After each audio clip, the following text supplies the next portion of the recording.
Buenas tardes y bienvenidos a esta mesa redonda que lleva por título Investigación e Innovación para guiar la transición alimentaria.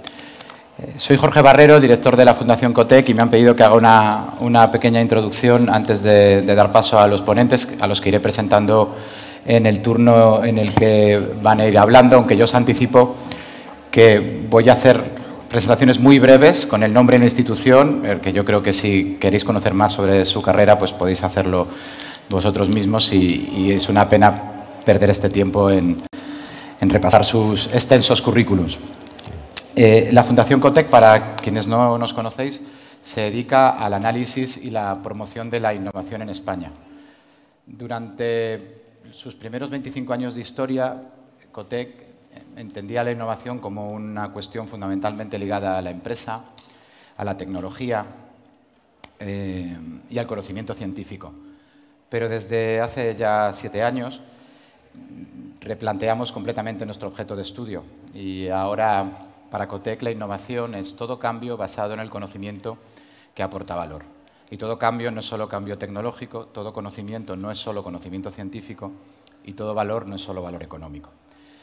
Os preguntaréis por qué hemos tenido que hacer nuestra propia definición. Bueno, pues que en realidad la innovación no es una magnitud física que se pueda medir y sobre la que haya un consenso. No hay un patrón en el Museo de Pesos y Medidas de París. Es un fenómeno que está sujeto a convenciones, como todos, y todas sus posibles definiciones son instrumentales. Se ve a un fin. Cuando un ingeniero habla de innovación piensa en una cosa, cuando lo hace un artista piensa en otra, cuando lo hace un entrenador de fútbol probablemente pensará en una tercera.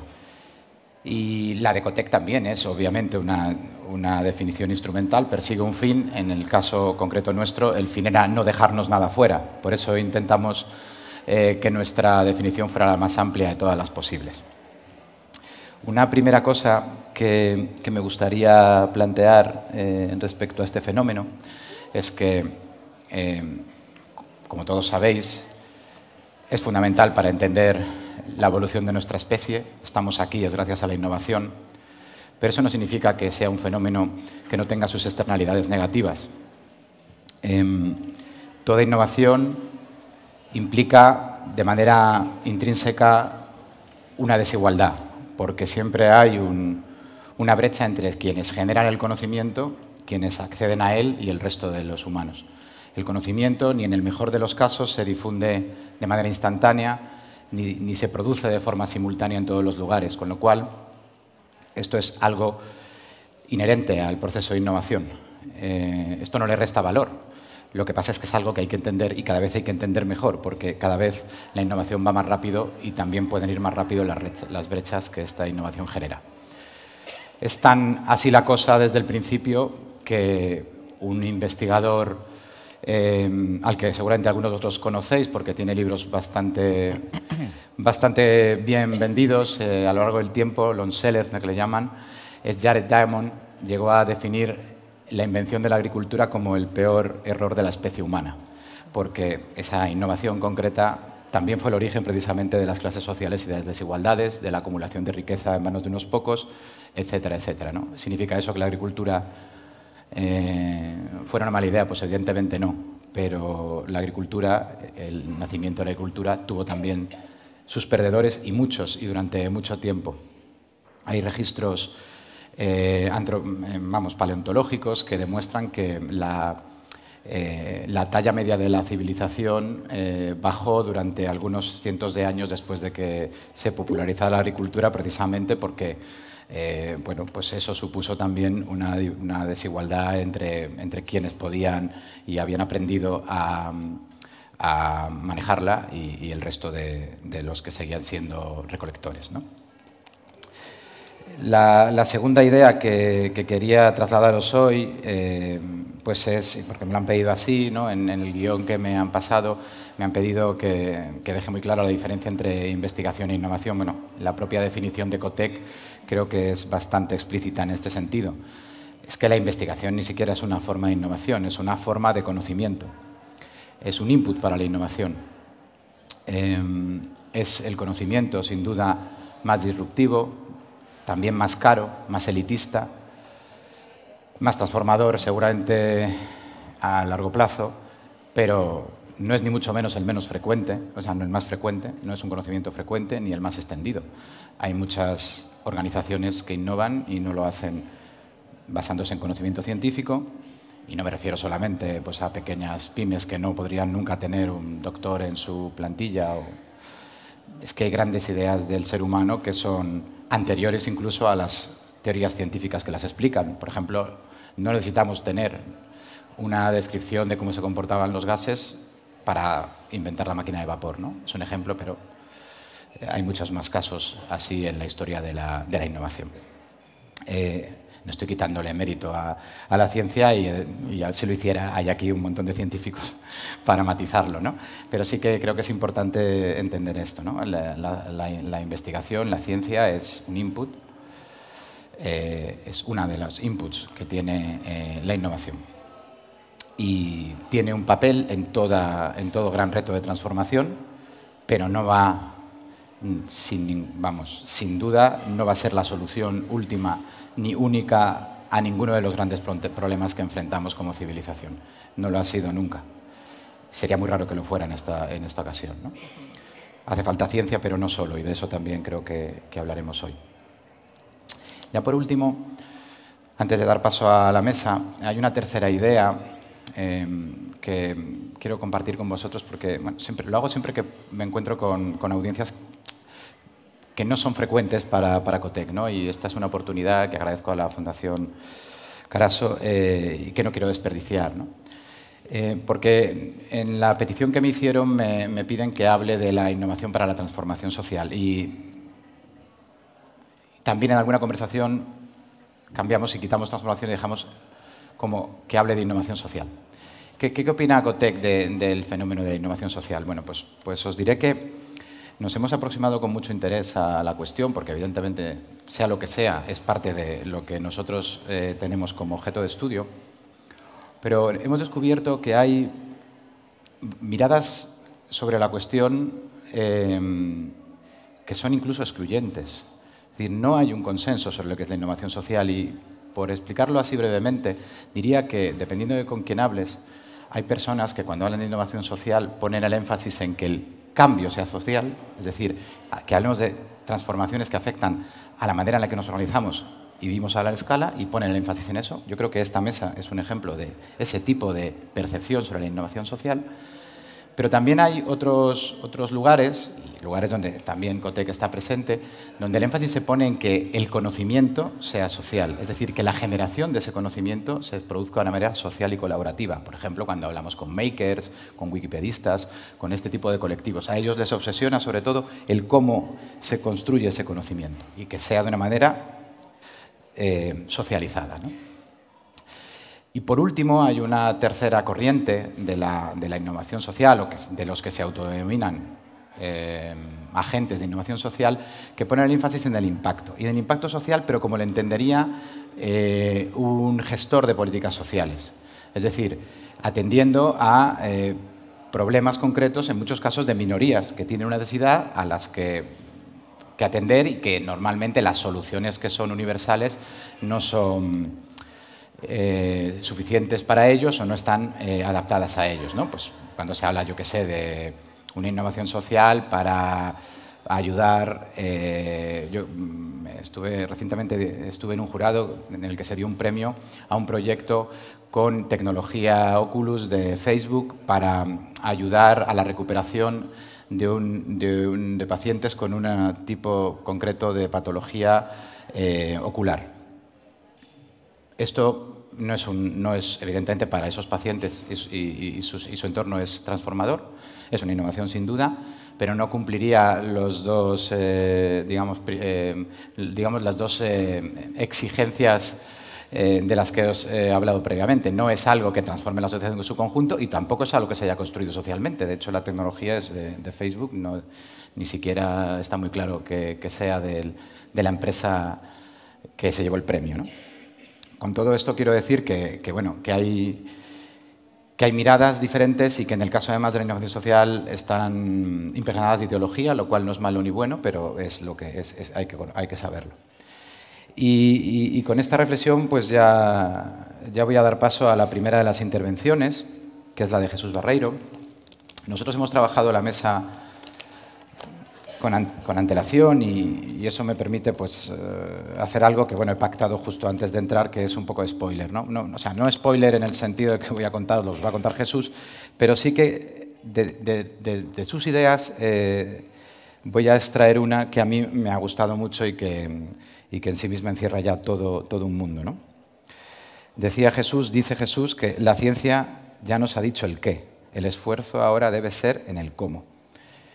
Y ahí lo dejo. Bueno, Jesús Barreiro es investigador del centro, del Joint Research Center que tiene, bueno, así se llama así todavía, ¿no?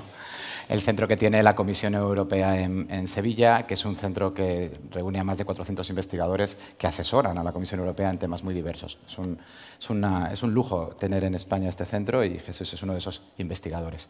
Muchas gracias. Muchas gracias y muchas gracias a la Fundación Daniel Nacaraso por la invitación, que me gustaría personalizar en Pilar Martínez, esperando que la investigación no sea una venganza por las preguntas que le hice en su tesis doctoral hace ya muchos años. Entonces, la pregunta a la que se nos pide responder es que desde dónde se aborda la investigación para transformar la sociedad. Y en mi caso personal tengo que focalizarme en los decisores políticos, porque como bien ha dicho Jorge, ¿sí, Jorge? Yo trabajo en el Centro Común de Investigación, que es un departamento interno de la Comisión que intenta dar la mejor evidencia posible a los decisores políticos a la hora de diseñar estas políticas. Y como decía el ministro Garzón esta mañana, lo que hacemos es no tanto generar conocimiento nuevo, que también, que lo intentamos porque es nuestro prestigio como científicos, sino traducir y actuar como correa de transmisión de este conocimiento a las personas que están decidiendo tomar medidas que van a impulsar y que van a transformar, en este caso, el sistema agroalimentario. Y yo creo que epistemológicamente el sistema agroalimentario es un cambio muy significativo, porque hasta hace muy poco tiempo, desde la Comisión Europea, se impactaba en el sistema agrario. Y el sistema agrario son unos señores y señoras, un 2% de la población, un 40% de la superficie agraria útil, pero al cambiar y hablar de sistema agroalimentario, al sistema agroalimentario sostenible, pasamos a hablar del 100% de los ciudadanos y las ciudadanas europeas. Y estamos cambiando el objeto del estudio, el interés del estudio, de una parte muy pequeñita, de un departamento de los 20 y pico que tiene la Comisión Europea, a una política que es mucho más transversal, tanto en cómo impacta a las personas como en quién hace estas políticas. Y lo que os quiero transmitir, no sé si es para dejaros más tranquilas, pensando que lejos en Bruselas, en despachos con moquetas, se toman decisiones que por lo menos intentan conocer lo que está intentando transformar, es poneros un par de ejemplos de distintos momentos en el ciclo de formulación de políticas de las que se han estado hablando a lo largo del día, donde el JRC ha intentado llevar algo de evidencia, algo de conocimiento, algo de comprensión a cuáles son los retos y cuáles son las posibles soluciones que queremos promover. Entonces, en un primer lugar es marcar la agenda política a largo plazo. Tenemos que ayudar a anticipar cuáles van a ser los retos dentro de 5, dentro de 10 años, que parece muy lejos, y seguramente nuestros decisores políticos de dentro de 10 años, no diré que no han nacido, pero a lo mejor todavía están en un pequeño ayuntamiento en un pueblo de Finlandia, ¿no? Y ejemplos como esos ha sido intentar tener una visión a largo plazo para las áreas rurales, una comunicación que salió el año pasado y que intenta ver qué queremos tener en nuestras áreas rurales en el año 2050, y también más focalizado en lo antiguo, en el antiguo foco de nuestra actividad, en la agricultura, pero cambiando también un poco el tamiz, es ver quiénes van a ser los agricultores del 2050. No tanto cómo va a ser la agricultura, sino quiénes van a ser los actores. Y aquí, principalmente, lo que hacemos son ejercicios de perspectiva, con grupos deliberativos, intentamos ser integradores. No sé si llegamos a ser investigación o innovación social, porque es verdad que seguimos siendo un grupo bastante reducido, donde hay una barrera de entrada que es tener un lenguaje común y poder estar en Bruselas. La segunda parte de investigación que traemos en el ciclo político es en la formulación específica de aquellas herramientas que nos van a llevar a estas visiones de largo plazo. Y aquí, por ejemplo, cuando se propone en el 2018 el nuevo reglamento de la política agraria común, lo que intentamos hacer es ver cuáles van a ser los efectos en el sistema en su conjunto. Y para conocer el sistema en su conjunto tenemos que simplificar. Y para simplificar tenemos que utilizar modelos complejos, con grandes bases de datos que corren en ordenadores más o menos grandes, pero ¿qué nos están diciendo? Por ejemplo, cuando estábamos intentando ver cómo íbamos a subir la ambición ambiental de la política agraria, lo que han estado hablando de la nueva condicionalidad y los ecoregímenes, queríamos ver qué iba a pasar con la producción, si se iba a desplazar dentro de la Unión, si iba a reducirse en la Unión y para mantener nuestros niveles de consumo íbamos a tener que importar, algo de lo que también se ha estado hablando, de la coherencia entre la política comercial y la política agraria. Y cuando entra en el año 2020, 2 años después de que hayamos empezado eso, la estrategia de la granja a la mesa, también intentar verlo. Bueno, ¿qué pasa y dónde queremos estar? Como bien ha dicho Jorge, hay que pasar del cómo al qué. Y nosotros, por lo menos, del cómo al qué es muy difícil, porque la implementación de casi todas las políticas que la Comisión propone queda por subsidiariedad en manos de los Estados o en manos de las regiones.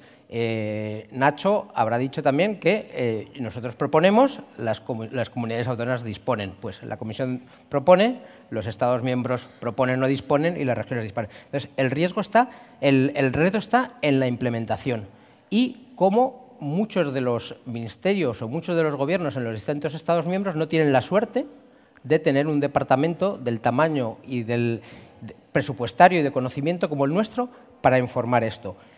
El segundo gran reto, superar los sesgos. También se ha mencionado esta mañana, tendemos a ser muy felices con lo que sabemos hacer, pero el futuro, una cosa es clara, no va a ser ni como el pasado ni como el presente. Y tenemos que salir de nuestra zona de confort y dejar de hacer lo que sabemos hacer todos los días, porque eso vemos que nos ha llevado a la emergencia climática y ambiental. Y lo tercero, integrar conocimientos.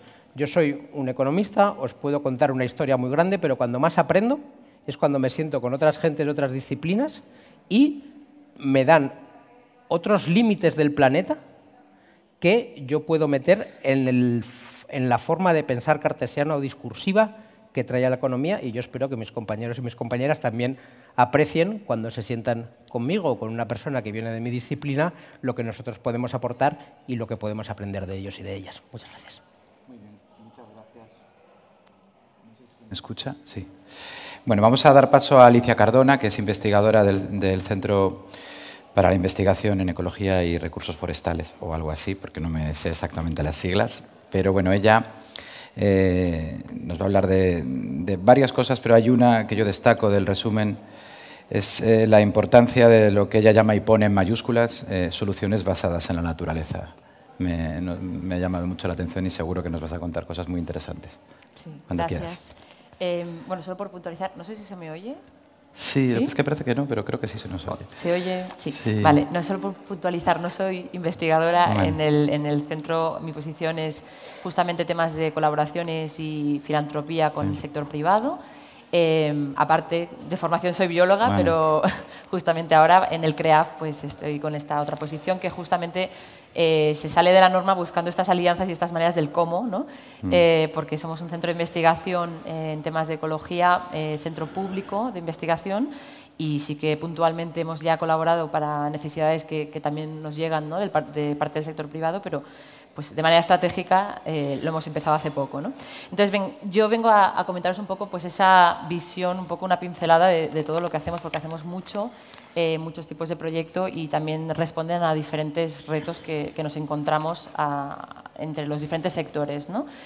Por eso quiero empezar por lanzaros unas preguntas, primero muy sencillas. No sé si os imagináis un futuro, ¿no? sin alimentos sanos, de calidad, o si os imagináis un futuro sin suelos naturales, llenos, ¿no?, de fertilidad. O si os imagináis un futuro sin bosques, sin agua, etcétera, ¿no? Pues eso es lo que constantemente nos hacemos las preguntas nosotros en el centro de investigación. Y justamente la pregunta en la que me quiero centrar para ahora, y que la lancé también así para el programa de hoy, es si podemos alcanzar esta soberanía alimentaria que tanto necesitamos sin destruir el planeta y lo que es la salud de todos, ¿no? Entonces, ¿cómo abordamos esto desde el CREAF, desde el centro, ¿no?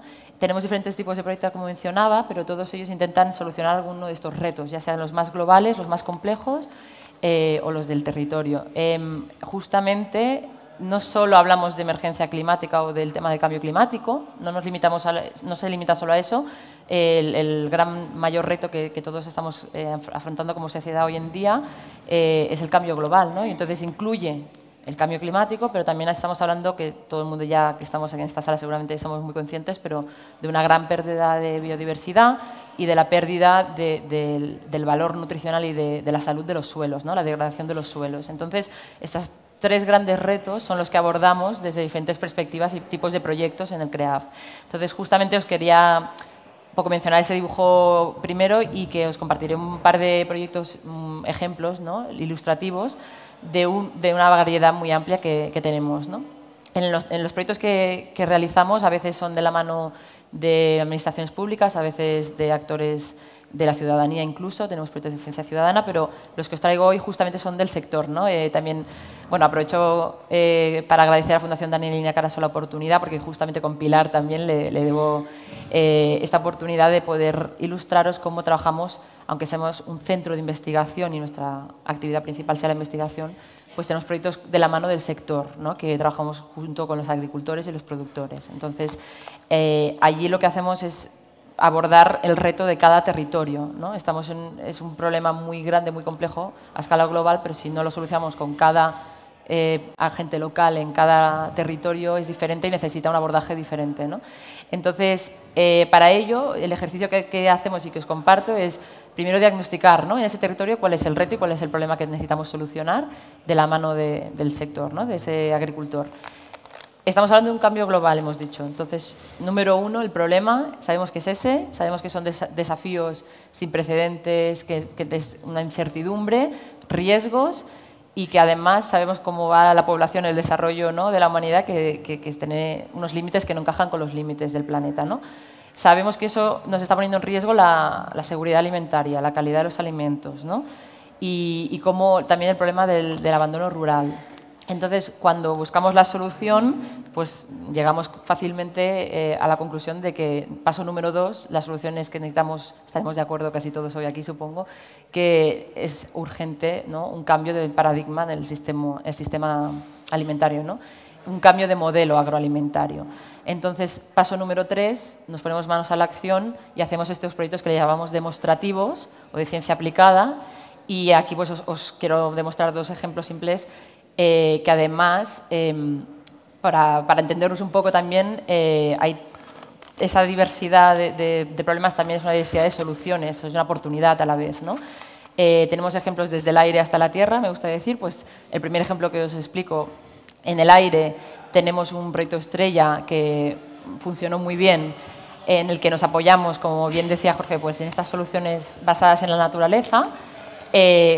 Justamente nos apoyamos, ¿no?, en la flora y la fauna, en los animales, en alguna especie que nos va a ayudar de herramienta, nos va a hacer de solución para abordar ese reto. Esa solución, eso se conoce como soluciones basadas en la naturaleza. Pues este proyecto se apoyó, ¿no?, en una abeja solitaria, conocida el nombre científico de Osmia cornuta, y entonces esta es una especie autóctona en la zona de Lleida, en Cataluña, y justamente pues ese proyecto consiguió ver cómo con la ayuda de esta abeja, a diferencia de otras, era mucho más eficiente y eficaz en mejorar, ¿no?, la polinización y la producción al final de esos campos frutales. Entonces, allí realmente los resultados se vieron enseguida y se vio la comparativa, sobre todo en momentos más de sequía y más de estos cambios cada vez más frecuentes que estamos viviendo, ¿no? Y después el ejemplo más terrenal, si vamos a la tierra, que os quería comentar y conoceremos hoy todos, es en nuestra particularidad. Estamos en una zona en la península ibérica que tenemos bosques y montañas mediterráneas, y como sabréis es justo además la oportunidad o el problema y a la vez, ¿no?, oportunidad de que estamos en el punto caliente de este cambio global, ¿no? Y del cambio climático. Aquí se notarán y se están notando los efectos de una manera mucho más intensa. Entonces, las montañas aquí del Mediterráneo tienen esta particularidad, pero a la vez podemos revivirlas, ¿no? Pues proyectos en los que se trabaja devolver la vida a los suelos, devolver la salud a esos suelos, la fertilidad y además, pues, de la mano de la ciencia, han ayudado a restaurar esos suelos, ¿no? Eso se llama pues, el término conocido por agricultura regenerativa o pastoreo regenerativo, que forma parte, ¿no?, de ese proyecto también. Tenemos varios proyectos, uno en Rioja funciona muy bien, otro en Menorca también con varios agricultores, pero uno estrella pues, que tenemos muy cerca de casa en Gerona, que justamente es una finca piloto, y entonces en ese proyecto justamente se ha demostrado después de 5 años, ya tenemos esa evidencia, que fue de la mano de los agricultores, de los productores de esa finca, han visto pues, cómo se ha recuperado la fertilidad del suelo, cómo retiene mejor el agua y es más fácil, está mejor adaptada a resistir el cambio, cómo además esto está recuperando la economía, ha podido permitir que se empleen de nuevo personal en la finca, cómo esto está contribuyendo a la economía rural, ¿no?, a eliminar el abandono rural. Entonces, todo ello son diferentes tipos de proyectos que ya podremos detallar más adelante, pero justamente es para ilustraros que buscamos siempre en la investigación que al final también tenga ese impacto social final y ofrecer capacitar, ¿no?, y esas herramientas al sector agrícola para que sean capaces de enfrentar el cambio y que tengan un poco la seguridad, la certeza de que es con una base rigurosa científica y que puedan estar legitimados también en frente a la sociedad, a lo que necesiten, ¿no? Esa es una de nuestras bases, pero solo para acabar, ya que sé que tengo ya que acabar, pero muy de la mano de mi compañero, lo importante aquí, como se ha ilustrado con estos proyectos, es el cómo lo hacemos. O sea, no funcionará, como comentabas, Jorge, también, la evidencia científica, la académica siempre está y siempre ha estado, pero no solucionaremos estos retos si no es con estas colaboraciones y con una inversión, ¿no? Necesitamos la inversión en la ciencia para que realmente siga. Así que yo os lanzo también esa propuesta, ¿no?, para el cómo. Gracias. Pues muchísimas gracias. Vamos a dar paso a Raquel Ajates, que ella sí es investigadora en la UNED y además es fellow de la Fundación, me parece. Me quedo con una frase suya de esta conversación previa que dice así: la construcción de la soberanía alimentaria va a ser inexorablemente una cuestión digital y tecnológica. Gracias. Gracias por la presentación y por la invitación. A ti no se te... Micro. ¿No se me oye? A ver. A ver, ¿Se me oye? lo me han dado a mí, en la voz, creo. Hola. Ahora sí. sí. De acuerdo. Vale, gracias. Y esa frase la comenté porque estamos, bueno, los sistemas de investigación y de innovación es un tema fascinante y estamos en un momento crucial porque están surgiendo, se están desarrollando y se están empezando a aplicar tecnologías que antes no teníamos, de tecnologías de la cuarta revolución industrial, si pensamos en la nanotecnología, inteligencia artificial, secuenciación genética, que están creando una revolución digital que desdibuja los límites de lo biológico, lo físico y lo digital. Y está creando unos debates éticos y legales y en algunas cuestiones, en algunos casos, unos vacíos legales importantísimos. En el caso del sistema alimentario, que estamos aquí hablando de alimentación, tenemos tractores con sensores conectados a la red, tenemos carne de laboratorio, nutrigenémica, tenemos secuenciación genética de semillas. Estamos hablando de innovaciones y que la mayoría de ellas lo que están haciendo es una apropiación de los sistemas naturales, de los sistemas de la agricultura. Si pensamos en las personas que están reemplazadas por los tractores, o si pensamos también en una dimensión de sustitución, cuando se sustituyen productos, por ejemplo, como la mantequilla por la margarina, que son productos mucho más fáciles de controlar y llevan a una especie de distanciamiento todavía más de lo que es el sistema de producción.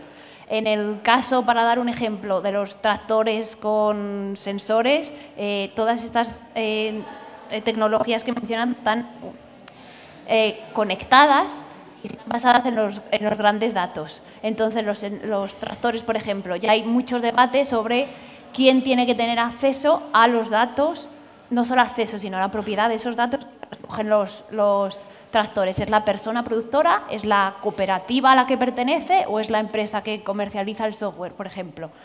O en el tema de secuenciación genética de semillas, que es el que estoy trabajando yo ahora, seguro que la mayoría de vosotras sabéis que ha habido un proceso de privatización de semillas y un proceso de pérdida de biodiversidad. La FAO ha estimado que en el último siglo se ha perdido el 80% de las variedades que cultivamos para siempre. Entonces, nos quedan muy pocas y cada vez se están privatizando más. Y ahora, con la secuenciación genética de semillas, se están haciendo como copias digitales de las semillas que distancian aún más tanto a la persona productora y a los consumidores de la semilla, pero también el activismo que lleva durante décadas intentando proteger las semillas como un bien común. Y hay un debate acaloradísimo a nivel internacional sobre si las copias digitales de semillas tienen que entrar dentro del marco legal actual que obliga a las empresas que comercializan productos basados en biodiversidad o nuevas variedades a pagar un porcentaje a los países de donde viene esa biodiversidad, que suelen ser países de menos ingresos y las empresas suelen estar en países con más ingresos.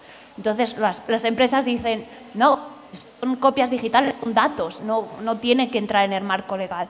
Y los países que están, y muchas organizaciones a nivel de sociedad civil están diciendo, claro que sí, que tiene que entrar porque las semillas, la secuenciación genética, esa base de datos, esa línea de código no existiría sin la semilla física. Entonces ahí hay está surgiendo un movimiento de proyectos y movimiento tanto de sociedad civil como académico para fomentar las semillas de código abierto, intentar aplicar el movimiento digital de los comunes digitales y de las licencias de copyleft en vez de copyright a las semillas. Esto es un ejemplo. Y lo que pensando más a nivel general en sistemas de innovación, sistemas de investigación, es que se siguen haciendo, hablamos mucho de que trabajamos en disciplinas, que hay que ser transdisciplinar y va evolucionando a nivel de investigación, no a nivel de administración en las universidades, pero se va mejorando en los proyectos transdisciplinares. Pero cuando piensas a nivel de los comités de ética en las universidades, tú tienes que pasar un proceso, antes de empezar tu proceso de tu proyecto de investigación, un proceso con el comité de ética para explicarle los objetivos, si tienes humanos dentro de tu proyecto, si vas a hacer entrevistas o estudios clínicos o lo que sea. En todos los proyectos de ingeniería que están desarrollando drones o secuenciación genética, no tienen que pasar un comité de ética, aunque van a tener y ya están teniendo un impacto social brutal. Entonces yo creo que hay que empezar a reinventar, a repensar cómo vamos a hacer estas innovaciones para la transformación. Y para asegurarnos de que no solo son los aspectos técnicos, sino que sean innovaciones sociotécnicas que piensen también en la parte de propiedad y en la parte de gobernanza, de cómo vamos a gobernar todas estas tecnologías que no son el futuro, son el presente ya. Muchas gracias, Raquel. Pues voy a dar paso a Mirene Begiristain, que viene de la Universidad del País Vasco y de sus reflexiones que hemos compartido previamente. Yo es que, vamos, voy a leerla textualmente, entre otras cosas, porque igual hasta la pronuncio mal, una de las palabras que vais a conocer ahora, si no la conocéis. Dice Mirene que para la transición alimentaria la I+D debería ser sistémica y multidisciplinar, entre paréntesis integral y no nichos, social y recampesinizadora, que esa es la difícil, soft y ligada al territorio, justa y democrática, nuevos modelos de gobernanza, que de gobernanza también yo creo que Raquel ha ya anticipado algo. Miren, cuando quieras. Vale, eskerrik asko. Muchas gracias por la invitación. Y muchas gracias por venir a esta sesión, porque la verdad que además de ser la hora de la siesta, es la hora de que también había sesiones súper interesantes, paralelas, que me conectaba mucho lo que ahora Raquel estaba comentando, ¿no? Súper interesante lo que estabas contando, ¿no? Y las sesiones del taller que está ahí de Futuribles, que bueno, que es una pena que todo sea paralelo y bueno, pues gracias por venir a esta sesión. Bueno, sí, muchas palabras a veces, ¿no? Un poco tal. Bueno, la recampesinización social, a mí también se me hace así nudo. Bueno, pues es algo que desde la agroecología, bueno, pues llevamos ya tiempo hablando, no es una cosa ni que diga yo ni que me he inventado yo, sino que, bueno, que es algo que está entre nosotras, ¿no? Pero bueno, que lo comentaré ahora en este ratito, pero cuando nos lanzasteis la pregunta, ¿no?, desde dónde se aborda la investigación para la transformación y tal, bueno, pues a mí me conectaba con un proceso que hemos hecho en la Universidad del País Vasco, que tiene vinculación con el Food 2030 de la Comisión Europea y a través de un proyecto de investigación europeo que fue el Fit for Food, que de alguna manera lo que planteaba era precisamente hacer un trabajo un poco de imaginación, que esta mañana en la sesión anterior también se ha mencionado, pues de plantear, bueno, ¿qué sistema alimentario queremos para el futuro? ¿Qué mundo queremos habitar? ¿No? Que también ha lanzado Susana esta mañana. Y de alguna manera, porque la manera de poder imaginar el futuro es más fácil para la generación de consensos, ¿no? Plantearnos lo que queremos para el 2030 es más fácil que plantearnos lo que vayamos a hacer ahora, hacer ese ejercicio y hacerlo, bueno, pues desde perspectivas muy distintas, ¿no? Y en ese laboratorio que tuvimos la posibilidad de tener en Euskadi, porque había diferentes laboratorios a nivel europeo en este proyecto, pues tuvimos la oportunidad de poner en la mesa pues, a agentes muy diversos, desde sindicatos agrarios a institutos de investigación, bueno, agentes públicos, ONGs, etcétera. Y de alguna manera, pues algunos de los elementos que ahí surgieron era precisamente cuando hablamos de multidisciplinar, el entender que cuando generamos conocimiento, pues podemos hablar de saber indígena, conocimiento científico, enseñanzas de las plantas y el territorio, o sea, de qué manera construimos ese conocimiento, ¿no? Y ahí el identificarnos como sujetas o como sujetos en la construcción de ese conocimiento a agentes que no creen que están innovando, ¿no? Por ejemplo, ¿no? O ponerse en la mesa a hablar con agentes que generalmente pues no nos encontramos en los mismos espacios, ¿no? Entonces, el construir estos espacios para imaginar qué es lo que necesitamos, qué sistema alimentario necesitamos o queremos también, ¿no? Pues es fundamental, ¿no? en estos proyectos y que no se queden pues a veces en proyectos de investigación que no se trabajan desde lo que solemos hablar también en nuestros procesos, ¿no? De la investigación acción participativa, ¿no? Y que consideramos que el cómo es importante, pero también el para qué. Y que ambos, tanto el cómo y el para qué, lo que generan son procesos. Porque no vamos a llegar a eso que queremos, ¿no? De un día para otro, sino que tendremos que construirlos en clave de proceso. Bueno, un poco desde esa introducción, en ese laboratorio, y ahí, bueno, pues se utilizó la metodología de la colmena, que bueno, pues yo creo que las abejas nos inspiran mucho, parece ser, ¿no? Y un poco en la onda que esta mañana María Cortés también comentaba, ¿no? Era lanzar esta pregunta de qué sistema alimentario nos imaginamos, plantear qué retos, qué desafíos, y hicimos ese trabajo de, bueno, ¿y a qué podemos abordar como urgente e importante y que esté a nuestro alcance? Porque si no, bueno, pues todas podemos pensar o imaginar lo ideal, pero a la hora de aterrizarlo lo que se hizo es una priorización de retos a nivel del territorio de Euskadi, ¿no? Y plantear desde ahí una estrategia de investigación e innovación para un sistema alimentario sostenible para Euskadi en el 2030.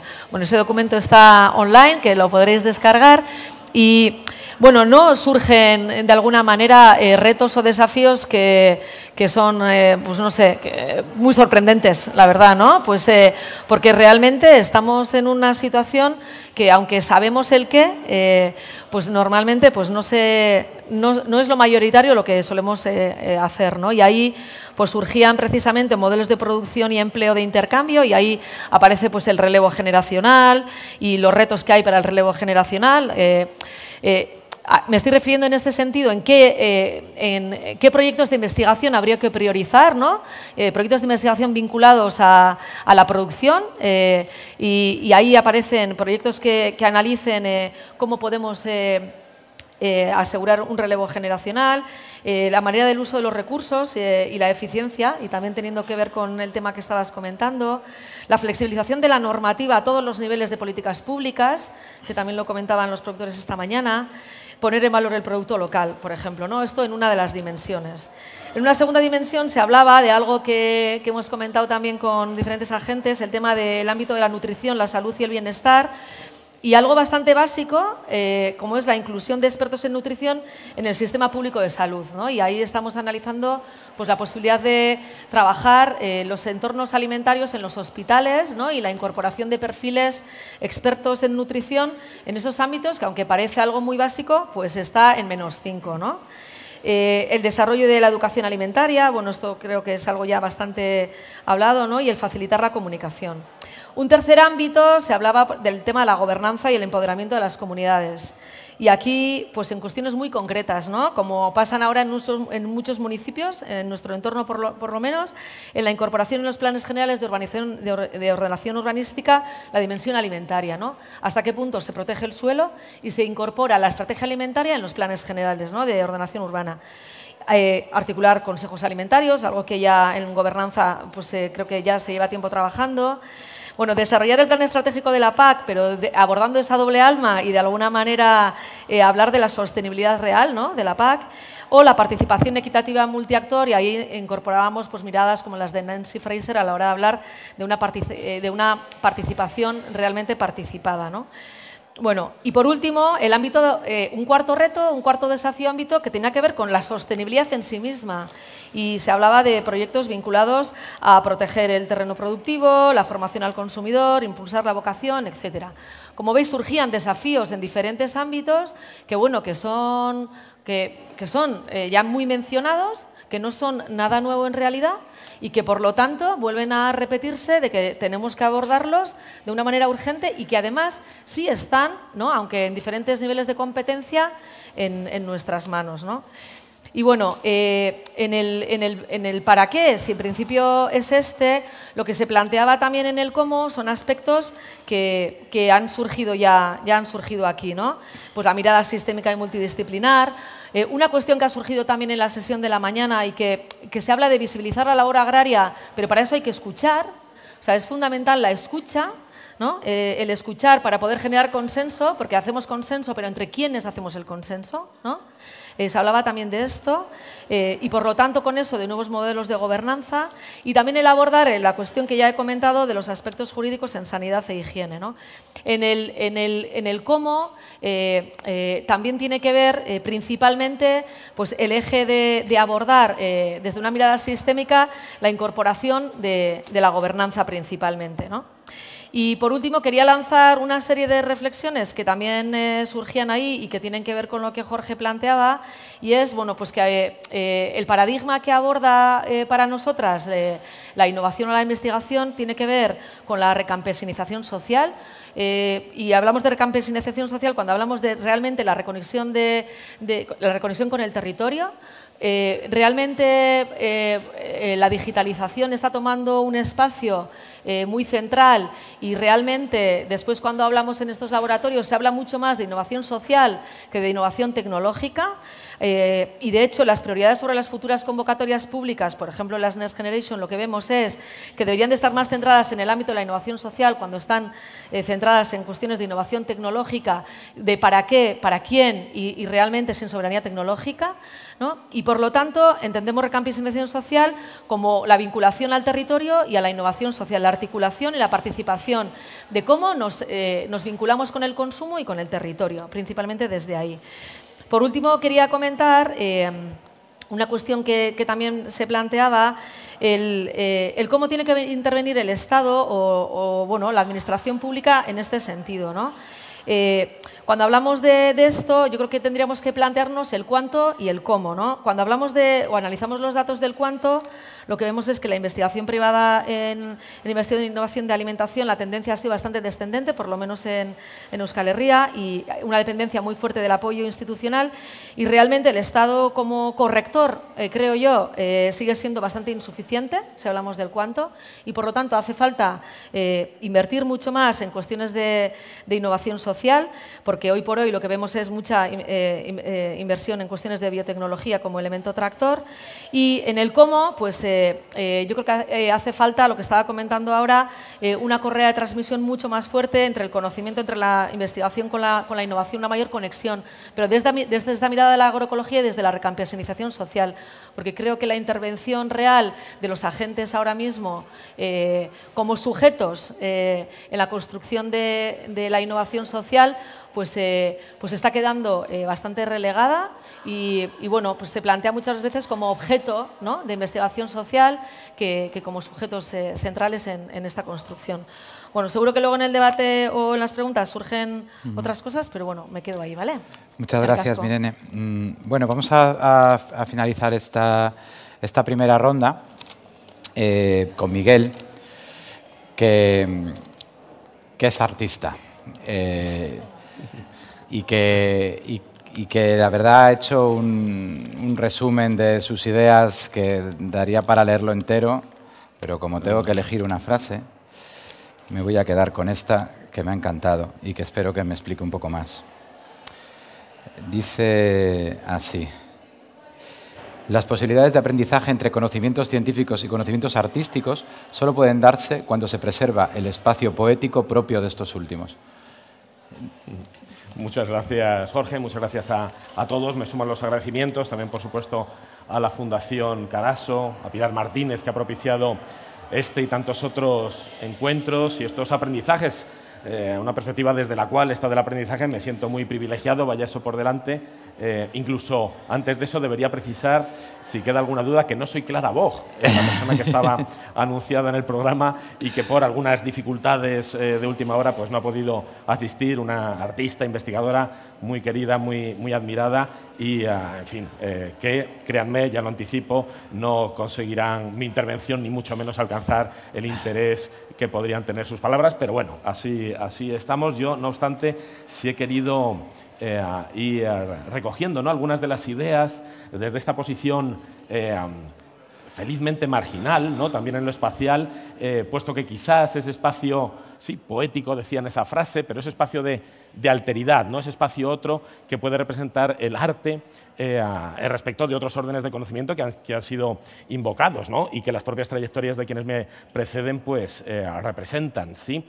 Quizás la idea de innovación no nos parezca, siquiera desde una perspectiva intuitiva, tan alejada del arte, ¿no? Incluso a un nivel personal, individual de cada uno de los aquí presentes, quiero pensar que no nos costará identificar en nuestra propia biografía algunos momentos en los que nos ha transformado. Hablamos de innovación, también de transformación, ¿sí? Bueno, opera, ¿no?, en esa escala individual, casi íntima, ¿verdad? Pensando incluso en momentos, qué sé yo, de nuestra adolescencia, ¿no?, la infancia, como el arte, ¿no?, en sus más diversas, por favor, manifestaciones, acéptenlo así, esa noción amplia de arte, indisciplinada también, sobre esto volveremos, sí, y ahí también se articula quizás una de las primeras paradojas. El arte, desde esa perspectiva que quisiera yo aquí plantear, encarna también muchas paradojas, ¿no? Entonces, frente o junto o sobre esa dimensión, no ya solo individual, sino, como decía, íntima, sí que hay una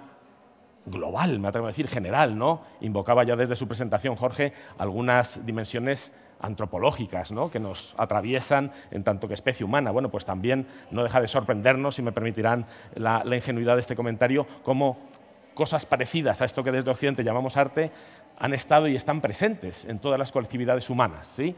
Posiblemente, más bien con toda seguridad, no recibirán nombres como música, ¿no?, o qué sé yo, pintura, sino que más bien estén vinculados, ¿no?, a otros ritos, otros, ¿no?, procesos también sociales, ¿sí? Eso, en fin, nos distingue, nos separa de otras tradiciones culturales, pero de un modo u otro, ya digo, junto a esa dimensión íntima, ¿no?, micro, tenemos esta otra macro, y el arte nos permite hablar, sí, de esa perspectiva, lo cual incluso me permite también ahora conectar con ese giro, ¿no?, que antes se señalaba, claro, esa transformación desde lo la agricultura a lo agroalimentario, ¿no? Pues también esa vocación que, claro, expande, ¿no?, notablemente y de nuevo nos atraviesa a todos y nos incorpora en tanto que humanos en ese otro sistema, esa otra perspectiva agroalimentaria. Bueno, pues mutatis mutandis, creo que con el arte pasa algo parecido, ¿no? También tiene ese carácter transversal que nos puede a todos alcanzar y en todo caso nos puede servir para reconocernos ahí, ¿sí?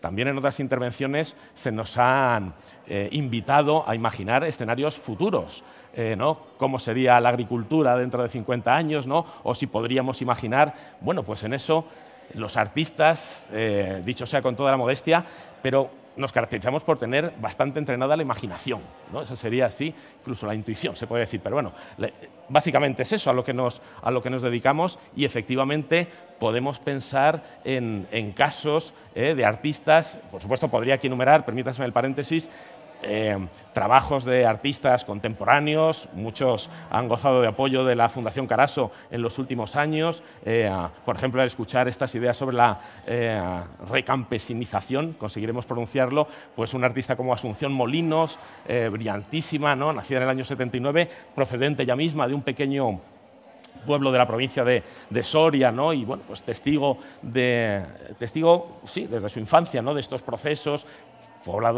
poblaciones que se reducen, ¿verdad?, en cada año que pasa, y cómo ella, ¿no?, en sus estudios de Bellas Artes y cuando recorre otros, ¿no?, centros internacionales, toma conciencia ella misma, ¿no?, de, bueno, qué tipos de aprendizaje, qué tipos de conocimiento, ¿no?, genuinos estamos perdiendo, estamos sacrificando, si vale la palabra, ¿no?, al entrar en otros procesos globales, o por otro lado, qué podemos identificar entre esas formas de campesinado que un artista con la proyección internacional de Asunción identifica, pues tanto en su entorno familiar, ¿no?, de ese pueblo soriano, como en agricultores del norte de Egipto, sí, o de la mitad de la Selva Negra en Alemania, ¿no? Hay modos de relacionarse con la tecnología, ¿no? Esos niños que se suben por los tractores y que nos pueden escandalizar desde una perspectiva urbanita, ¿no?, o de protocolos de seguridad laboral o cosas de ese estilo. Y dice, claro, no es tan distinto cómo opera esto en mi infancia, insisto, soriana, o estos ¿no?, agricultores egipcios o del centro de la Selva Negra alemana. Podríamos invocar proyectos, ya digo, como estos, ¿no?, que son explícitamente o que explícitamente están vinculados, y este es el caso de Asunción Molinos, a ese concepto de recampesinización. Ella así lo indica, ese es, ¿no?, el núcleo conceptual de su trabajo, pero recuperando, ¿no?, esas invitaciones que antes ¿no?, se nos lanzaban desde aquí, pues quizás otras producciones artísticas, ustedes me lo permitirán, pese a la dimensión económica, ¿no?, masiva, ¿no?, también de consumo, de otras obras, dan ciertas respuestas. Pensemos en Mad Max, ¿no? Mad Max, esas películas también están dando ciertas respuestas muy literales, ¿no?, que además, por cierto, sin que necesariamente el receptor de estas propuestas tenga integradas, qué sé yo, las nociones filosóficas desarrolladas por una Donna Haraway o la relación con ciertos flujos capitalistas o tardocapitalistas, ¿no? Hemos hablado de la presencia de lo estatal. Bueno, pues también ahí se nos está hablando, en este sentido poético, apocalíptico, pero poético, de qué sucede, ¿no?, en un ámbito en el que ha desaparecido lo estatal, donde ha campado a sus anchas la iniciativa liberal, ¿no?, el todos contra todos. Bueno, todo eso, y nos llega, ya digo, sin necesidad de que esto esté acompañado de un depurado aparato filosófico, epistemológico, etcétera, ¿sí? Intentando hacer saltos distintos, claro, esas evocaciones y, en fin, yo parece que no, pero hablo muy en serio. Claro, las abejas, bueno, cómo hemos empatizado con esas poblaciones, con la abeja maya, ¿no?, digamos, ese tipo de producciones que nacen de lo estético. Quizás con esta escenografía sería más propicio hablar de David el Nomo, pero bueno, en todo caso se me entenderá en este argumento. Claro, son producciones simbólicas, esa es una forma, ¿no?, de describir también el trabajo que hacemos los artistas. Somos productores simbólicos, trabajamos en el dominio de lo imaginario, ¿sí? Y trabajamos, y esto quisiera ya conectarlo en el final de la intervención, con menos corsés que otros órdenes científicos, ¿no? Me gustaba también esa última apostilla que, poniendo en valor, y bien que lo aplaudo, ¿no?, pues desde las coordenadas epistemológicas propias de la economía, ¿no?, cómo podemos filtrar a través de esas metodologías refinadas, depuradas a través de los siglos, ¿no?, con grandes inteligencias, claro, integrar ahí el arte, ¿no? Preservando ese espacio poético. Incluso se me permitirá, cuando aquí hablamos de lo multidisciplinar, ¿verdad?, de esa integración, ¿no?, igual que pues, expertos en alimentación que formen parte de comisiones, ¿no?, como se mencionaba.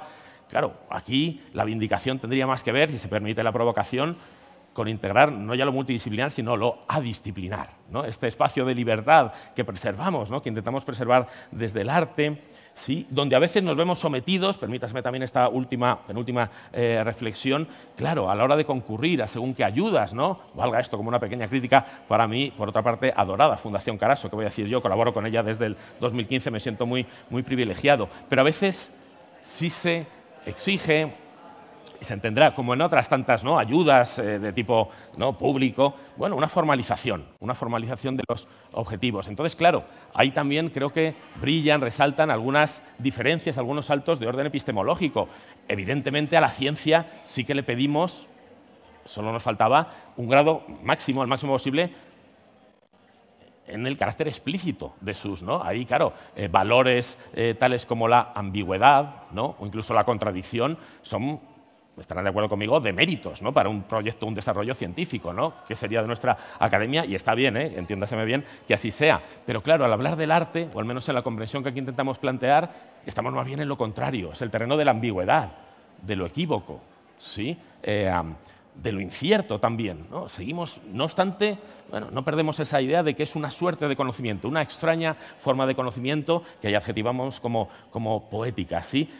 A veces, simplemente, y con esto sí termino, bueno, pues nos puede, ¿no?, venir bien esta reflexión, ¿no?, que estamos sacrificando, ¿no?, a la hora de, pues eso, esos formularios, efectivamente, ¿no?, esos instrumentos de valoración, ¿no?, evidentemente estamos, ¿no?, y hay que determinar, claro, qué le estamos pidiendo a esos ejercicios poéticos, a esos ejercicios creativos, ¿no?, a la hora de explicitar, ¿no?, evidentemente, su compromiso ecológico. Claro, pues algunas de estas manifestaciones tan populares, consciente y provocadoramente que he mencionado, desde la abeja maya y David el Nomo a Mad Max, depende de los... Sí, ahora que estamos sobre todo en este momento histórico en el que esas manifestaciones apocalípticas, ¿no?, o como también se llaman de cine distópico, están a punto de convertirse en costumbrismo, ¿no? Este es un poco el riesgo de nuestra época, ¿sí? Por cierto, aportaciones estéticas que surgen en los 70, que es también cuando se popularizan, se generalizan ciertos discursos ecológicos. Bueno, creo que hay también conexiones, sí, que también nos pueden hacer pensar, citando a Slavoj Žižek, ¿no?, este filósofo de origen esloveno, reflexionando sobre todas estas películas que también con el último cambio de siglo, ¿no?, esa profusión, ¿verdad?, de cine apocalíptico, invasiones, ¿no?, terribles, y dice, bueno, pensemos por qué nos cuesta menos imaginar el fin del mundo que el fin del sistema capitalista, ¿no? Creo que también ahí se nos debe exigir a los artistas otros ejercicios de imaginación, con esto sí termino, que son para los que, modestamente y mejor o peor, estamos más o menos entrenados los artistas. Muchas gracias. Nos quedan 20 minutos y yo tengo haría un montón de preguntas a los ponentes, pero me parece más justo que tenga ahora la oportunidad de hacerlo el público. Aunque ya advierto que si no hay preguntas se les asignarán unas de oficio. A ver, por ahí hay alguna. Sí, lo que sí voy a pedir es que sean rápidas las preguntas para dar tiempo a más gente a intervenir. Gracias. Hola, yo soy Eva Torremocha de la Fundación Caraso, solo soy el altavoz de una pregunta que está online. Es de Olga Rada y dice así: ¿cómo transmitir y priorizar los cambios que genera la ganadería extensiva en lo social y medioambiental frente a las proteínas de laboratorio que se están presentando como solución a la alimentación y el cambio climático?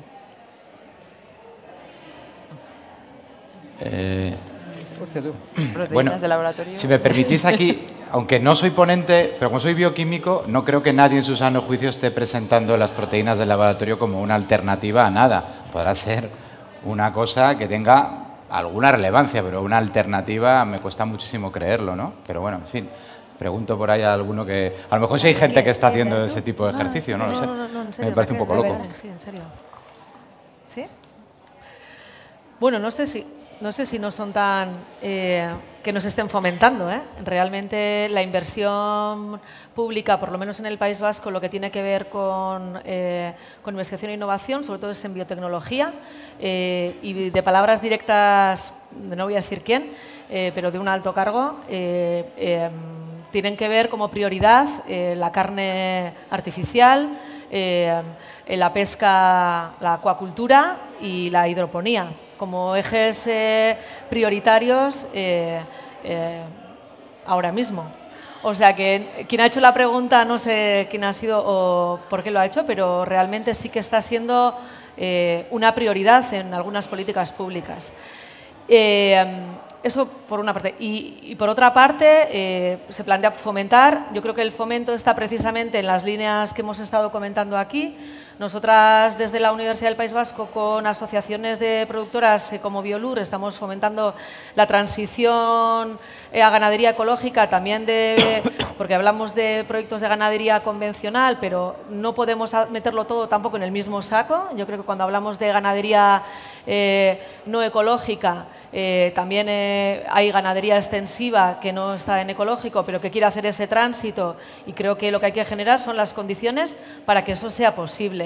Y yo creo que la línea de trabajo está ahí, en el cada día, en generar los entornos y las herramientas necesarias para poder hacer el relevo generacional con dignidad y para que se pueda hacer ese tránsito hacia la sostenibilidad, si se quiere llamar así, también en la ganadería, ¿no?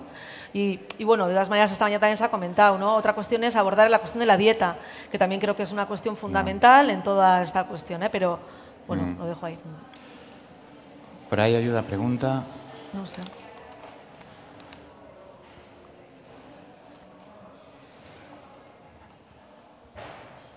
Sí, Manuel Sanz, de Salud Pública.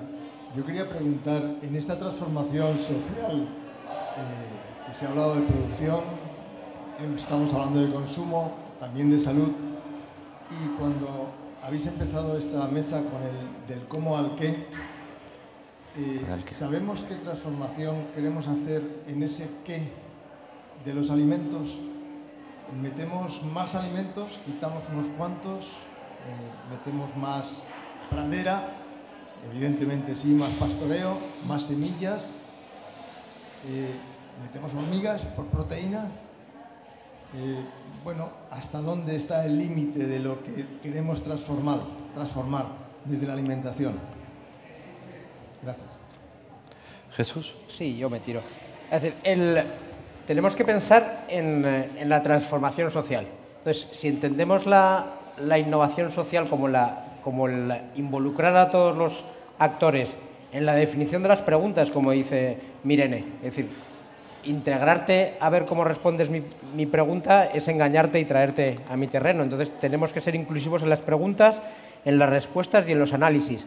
Y aquí lo que yo veo es que nosotros sabemos lo que es una dieta sana, sabemos lo que es una dieta sostenible. Incluso sabemos que esta dieta sana y esta dieta sostenible puede que sea más barata ya en el mercado hoy por hoy que la otra, y aún así no la cogemos. Entonces, en esa visión de cómo queremos que sea la dieta del futuro, alguien falta, que es uno de los mensajes que yo quería dar, que la ciencia es potentísima, son todas las apps del mundo, pero tenemos una cosa, que es que yo soy un teléfono de pared y no soy capaz de instalarme las apps a mí mismo, y yo soy el agente de cambio. Entonces, cuando me dicen, ¿qué va a ser la dieta? Yo digo, no sé, me puedes contar la que tú quieras, pero al final, sabe Dios por qué, acabaré comiéndome una hamburguesa en un bar de carretera porque llegaba tarde, son las 11 y es el único sitio que estaba abierto. Entonces, ¿qué papel va a tener la dieta en el futuro? Si va a tener más pastos, va a tener más carne, va a tener más carne en el laboratorio, va a tener pescado una vez a la semana o una vez al mes porque me toca por la cuota, porque el sistema no es capaz de llevarlo más, también es algo que tenemos que decidir entre todos. Y una vez que yo te digo la dieta que quiero, tú me cuentas lo que eso implica, y a lo mejor es cuando empiezo a pensar, pues hombre, esta dieta que yo quiero me va a llevar a otra vida que a lo mejor no es la que yo quería. Muy bien. ¿Alguna otra intervención del público? ¿Queréis hacer alguna observación más sobre este tema o os lanzo yo alguna cuestión que tengo por aquí? Yo quería comentar con lo de la carne de laboratorio, que también se enlaza con la última pregunta, que estoy totalmente de acuerdo. Bueno, no es una opinión, es un hecho que hay miles de millones de euros que se están invirtiendo en la carne de laboratorio. Y en otro evento me preguntaron, ¿y qué es, buena o mala? Pues depende. de lo que pensamos en una política integrada o No sé. ¿Se oye? ¿Ahora? Sí, Sí, sí. vale. Si pensamos en una definición de sostenibilidad multicriterio, pues piensas la carne de laboratorio a nivel medioambiental, ahora mismo no porque está en fase de piloto, pero en el futuro, cuando se industrialice, otra vez lo que está hablando de la apropiación, del distanciamiento, del quitar los factores más menos fáciles de controlar, pues el ganado, las vacas, los agricultores que se mueren, se jubilan, se ponen enfermos. De la carne de laboratorio es mucho más fácil de controlar las inversiones y el return on investment, ¿no? Lo que vas a sacar. Entonces, por la parte medioambiental, ¿van a tener menos emisiones? Pues, vale, puede ser. Por la parte cultural se pierde todo, se pierden las razas, se pierde el paisaje. Por la parte de nutrición no sabemos todavía si esas composiciones cómo van a actuar, que a lo mejor no tienen ningún efecto negativo en la salud, pero a lo mejor sí, no se sabe. Entonces siempre tenemos que estar pensando en las tecnologías, qué problemas solucionan. Es partir de los problemas que tienen en la sociedad en vez de al revés, tenemos una tecnología, vamos a imponerla, vamos a aumentar la aceptabilidad de esa tecnología. Y es la idea esto de lo sostenible. ¿Qué queremos sostener? Empleos, paisajes, razas de vacas, gases de efecto invernadero a un cierto nivel. Siempre hay que pensar de una manera más holística porque, como se hablaba en la primera sesión, va a haber objetivos en conflicto y tenemos que sopesar y decidir como sociedad qué es lo que queremos. Por eso estos debates legales y éticos que van más allá de lo técnico y de lo científico. Por ahí hay una pregunta.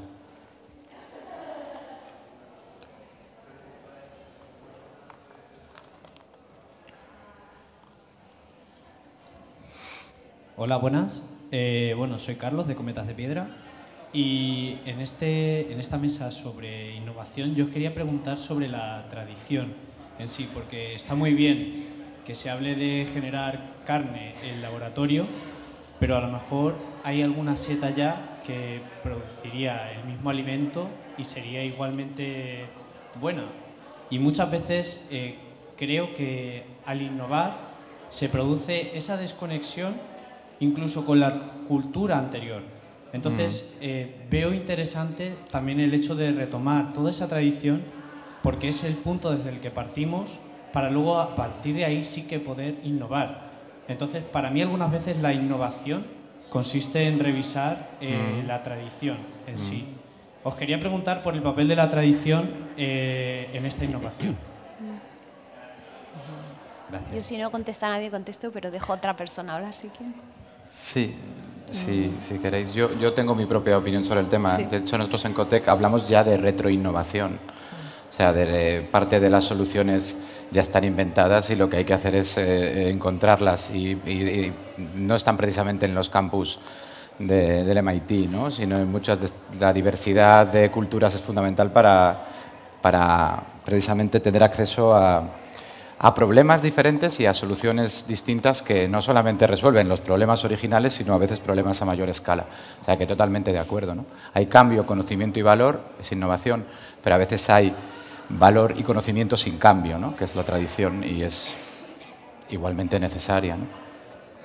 Pero vamos, a partir de ahí ya vosotros. Yo si queréis, si puedo aportar alguna cosa, no sé si se oye. ¿Hola? Hola. Ahora.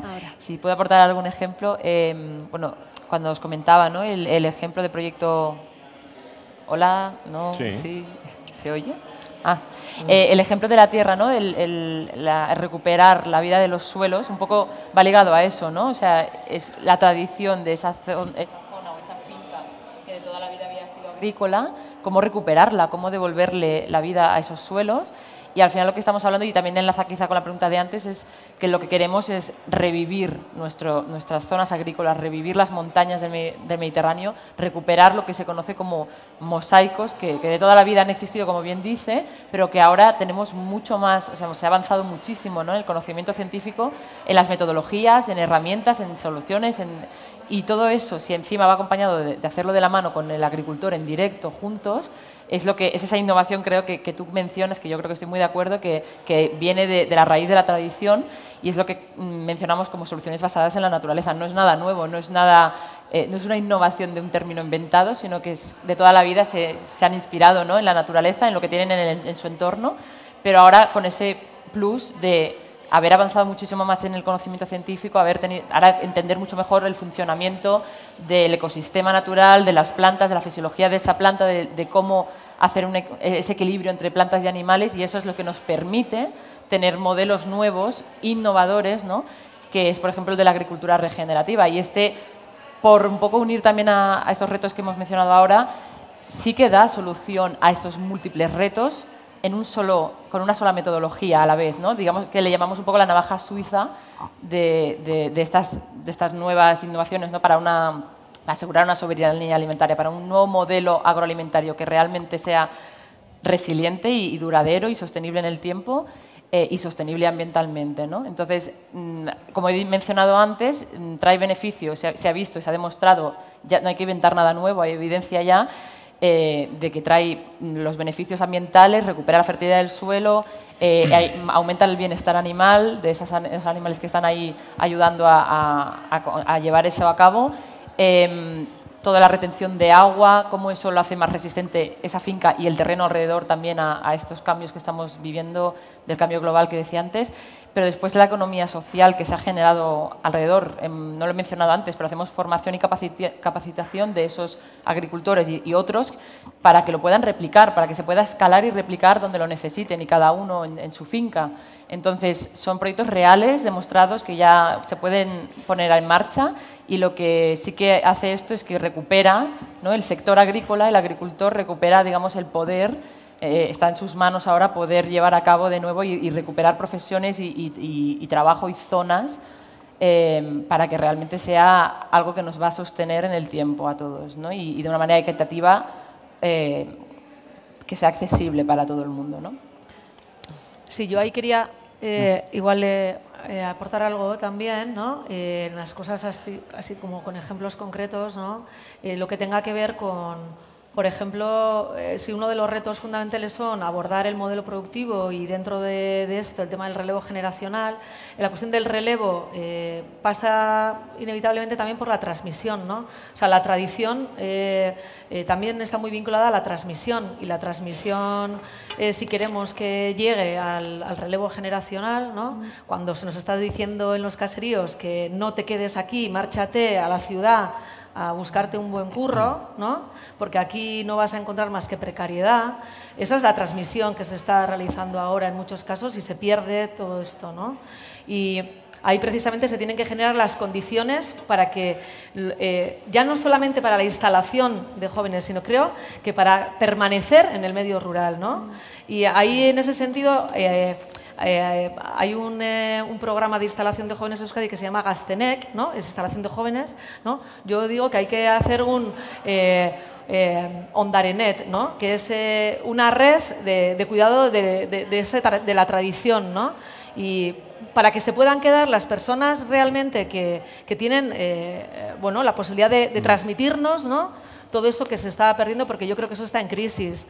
Y cuestiones como pues, becas muy concretas para poder generar espacios de intercambio, ¿no?, lo más concreto, fomentar los auzolanes, ¿no?, los trabajos comunitarios en el medio rural, donde puedan participar pues, agentes desde distintos lugares. Igual necesitamos una app para eso también, ¿no?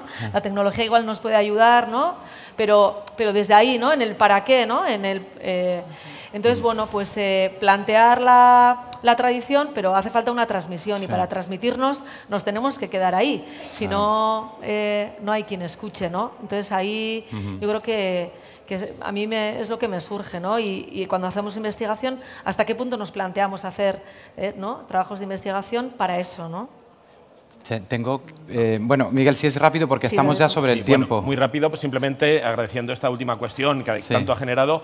Bueno, cómo se conecta con esa vindicación que antes proponía de esa dimensión paradójica del conocimiento artístico, ¿no? Creo que una de las implicaciones de esto es cómo en el arte se disuelve esa oposición entre lo viejo y lo nuevo, ¿sí? Cuando, claro, qué sé yo, los que vivimos en Madrid, y perdónenseme de nuevo la banalidad, pues sentimos una cierta congoja si pasa así, en mi caso, más de un mes, mes y medio, sin ir a ver las Meninas, ¿verdad? Entonces, claro, eso es una experiencia, y créanme que es nuevo lo que está pasando ahí, vuelve a ser lo mismo.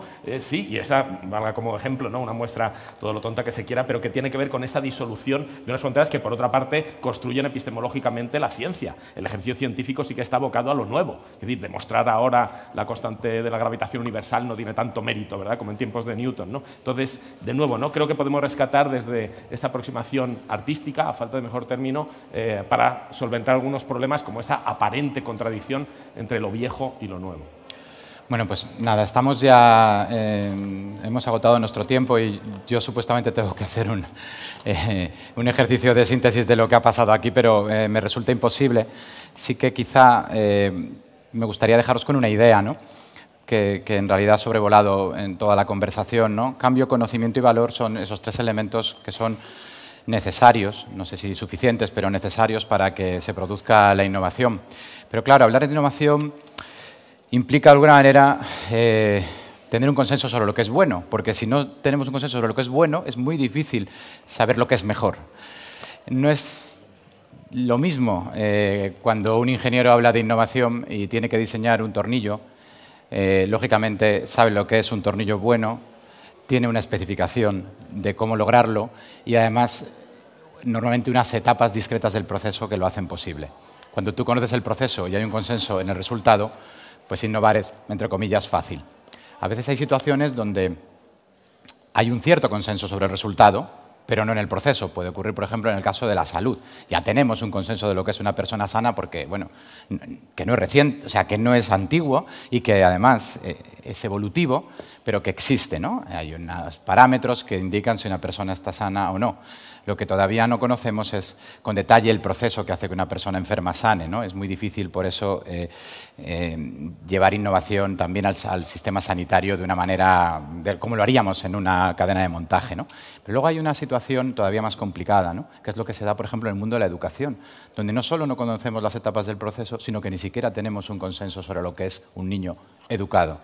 Va por familias, va por culturas y en ese sentido, pues por eso tenemos tantos retos relacionados con la innovación educativa, ¿no?, porque nos falta ese consenso sobre lo que esperamos, ¿no? Yo creo que el ámbito de la innovación alimentaria está en algún lugar entre la sanitaria y la educativa, y luego está el arte, ¿no?, que me voy a quedar con una frase de Miguel, no mía, pero que no la he leído al principio, que me ha gustado mucho porque en realidad le damos muchas vueltas en COTEC a las diferencias entre creación artística e innovación, ¿no? Y quizá una de las claves es justo lo que él planteaba en la frase que no os he leído, pero que la retomo ahora. Porque él dice que una de las cosas que caracterizan al arte precisamente es la permanente mutación en los valores estéticos. Entonces, en el caso del arte probablemente el resto sea igual, pero lo que es el valor cambia cada vez, en cada momento incluso que observas el mismo cuadro, ¿no? Y eso es lo que quizá nos haga distintos y seguramente os haga mejores a vosotros que a los innovadores. Muchas gracias a todos. En alguna medida sí, todos también innovamos en nuestra vida. Muchas gracias y de verdad un placer compartir este ratito con vosotros. Hasta luego.